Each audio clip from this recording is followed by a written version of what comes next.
ആരുടെ മായ മോഹമായി ആരുടെ രാഗഭാവമായി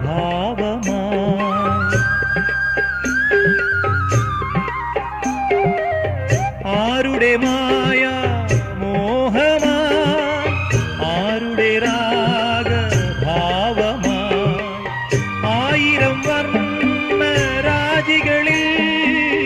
ആതിര രജനി അണിഞ്ഞൊരുങ്ങി ഇന്ദുലേഖ കൺതുറന്നു ഇന്നുരാവും സാന്ദ്രമായി ഇന്ദ്രജാലം മെല്ലെയുണർത്തി മന്മഥന്റെ തേരിലേറ്റി ഇന്ദുലേഖ കൺതുറന്നു ഇന്നുരാവും സാന്ദ്രമായി.